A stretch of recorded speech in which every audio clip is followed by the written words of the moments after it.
ആത്മാബന്ധുക്കൾക്ക് വിനീതമായ നമസ്കാരം. ജനിച്ച ആ നിമിഷം മുതൽ മരണം നമ്മെ അനുഗമിച്ചുകൊണ്ടേയിരിക്കുന്നു. ജനനം, ജീവിതം, മരണം, ഇങ്ങനെ മൂന്നെണ്ണം നമ്മുടെ ജീവിതത്തിൽ പരിണാമത്തിന് വിധേയമാകുന്നു. അതുകൊണ്ടാണ് ജീവിതം ക്ഷണികമാണ് എന്ന് പറയുന്നത്. ക്ഷണികമായ ഈ ജീവിതത്തിൽ നാം നാളെ നേടേണ്ടത് അനശ്വരമായ ആത്മതത്വത്തെയാണ്. അത് മർത്യജീവിതം കൊണ്ട് മാത്രമേ നമുക്ക് നേടാൻ സാധിക്കുകയുള്ളൂ. അതുകൊണ്ട് നമ്മുടെ ജീവിതത്തെ ധന്യമാക്കി തീർക്കാൻ ആത്മബോധം നമ്മളിൽ ഉദയം ചെയ്തേ പറ്റൂ. എന്നാൽ നമ്മുടെ ജീവിതത്തെ എപ്പോഴും ഒരു തവളയുടെ പിന്നാലെ സർപ്പം പിന്തുടരുന്നത് പോലെ മരണം എപ്പോഴും നമ്മെ അനുഗമിച്ചുകൊണ്ടേയിരിക്കുന്നു.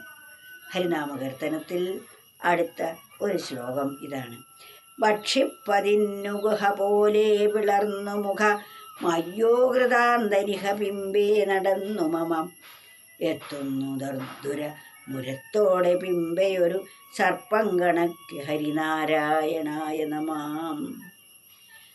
ഭക്ഷിക്കുന്നതിന് ഗുഹ പോലെ മരണം നമ്മുടെ പിന്നാലെ വരുന്നു. ഏതുപോലെ? ഒരു തവളയുടെ പിന്നാലെ ഒരു സർപ്പം ഓടി അടുക്കുന്നത് പോലെ. തവളയെ വിഴുങ്ങാൻ വേണ്ടി സർപ്പം എപ്രകാരം സമീപിക്കുന്നുവോ അപ്രകാരം ഒരിക്കലും നമ്മെ വിട്ടുപിരിയാതെ മരണം എന്ന ആ സത്വം എന്ന സർപ്പം നമ്മെ അനുഗമിക്കുന്നു എന്നാണ്. അതാണ് ഭക്ഷിപ്പതിന്നു ഗുഹ പോലെ പിളർന്നു മുഖം. ഗുഹ പോലെ വായും പിളർന്ന് നമ്മുടെ നേരെ വരുന്നു. ആര്? കൃതാന്തൻ, യമധർമ്മൻ, മരണദേവൻ, അല്ലെങ്കിൽ കാലൻ എന്ന് പറയും. കാലൻ എന്നാൽ സമയം എന്നാണ്. ഏതൊരു വ്യക്തിക്കും സമയമാകുമ്പോൾ മാത്രമേ മരണം സംഭവിക്കുകയുള്ളൂ.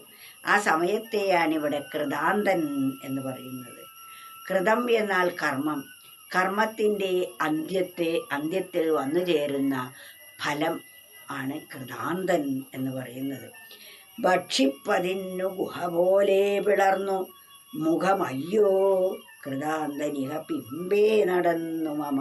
എൻ്റെ പിന്നാലെ നടന്നു വരുന്നു. എല്ലാവരുടെയും പിന്നാലെ നടന്നു വരുന്നുണ്ട്. എത്തുന്നു ദർദുര മുരത്തോടെ പിമ്പയൊരു തവളയുടെ പിന്നാലെ സർപ്പം വരുന്നത് പോലെ മരണം എൻ്റെ വായും പിളർന്ന് എൻ്റെ പിന്നാലെ വരുന്നു. ഇത് നാം എപ്പോഴും വിഭാവനം ചെയ്യേണ്ടതാണ്. നമുക്ക് കിട്ടുന്ന സന്ദർഭം ഇവിടെ വളരെ കുറച്ച് മാത്രമേ ഉള്ളൂ. ആ സമയം നമ്മൾ വേണ്ടതുപോലെ വിനിയോഗിച്ചാൽ നമുക്ക് ബോധ്യമാകും ഈ എൻ്റെ ദേഹത്തിനാണ് മരണമെന്നും ദേഹത്തെ മാത്രമേ ഈ പ്രകൃതിക്ക് പരിണമിപ്പിക്കാൻ സാധിക്കൂ എന്നും, എന്നാൽ എനിക്ക് ഇതൊന്നും ബാധകമല്ല എന്നും, ഞാൻ എന്ന് പറയപ്പെടുന്ന ശക്തിവിശേഷം സത്തും ചിത്തും ആനന്ദവുമാണ് എന്നും, അത് അനശ്വരമാണ് എന്നും, അതിന് വൃദ്ധിക്ഷയങ്ങളോ ജനനമരണങ്ങളോ ഇല്ല എന്ന പരമസത്യം ബോധിക്കാൻ പറ്റിയ അവസരമാണ് ഈ ജീവിതം. അല്പകാലത്തേക്ക് മാത്രമേ ഈ ദേഹം നിലനിൽക്കുകയുള്ളൂ. അതിനാൽ ദേഹത്തിലെ വാസം നാം സ്ഥിരമാണെന്നൊരിക്കലും ധരിക്കരുത്. ഈ ലോക ജീവിതം ഒരു പാലം പോലെ മാത്രമാണ്.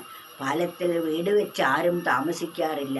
പാലത്തിലൂടെ കടന്നു പോകും. അക്കരെ നിന്ന് ഇക്കരേക്കും ഇക്കരെ നിന്ന് അക്കരേക്കും യാത്ര ചെയ്യാനുള്ളതാണ് പാലം. അതുപോലെ ഈ സമുദ്രമാകുന്ന ഈ ഭാഗത്ത് നിന്നും ആ മോക്ഷമാകുന്ന പരമസത്യത്തിലേക്ക് പോകാനുള്ള ഒരു പാലം പോലെയാണ് നമ്മുടെ ഈ ശരീരം. കായം നല്ലൊരു കപ്പൽ മായാ സംസാര സാഗരം താണ്ടാൻ.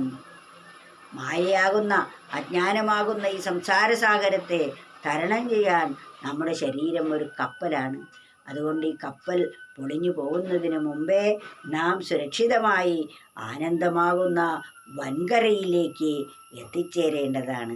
അതിനു പറ്റിയ ജീവിതമാണ് നാം നയിക്കേണ്ടത്. ഭക്ഷിപ്പതിന്നുഗുഹ പോലെ വിളർന്നു മുഖ മയ്യോകൃതാന്തരിഹ ബിംബേ നടന്നു മമ എത്തുന്നു ദർദുരമുരത്തോടെ ബിംബയൊരു സർപ്പം കണക്കെ ഹരിനാരായണായ നമഃ.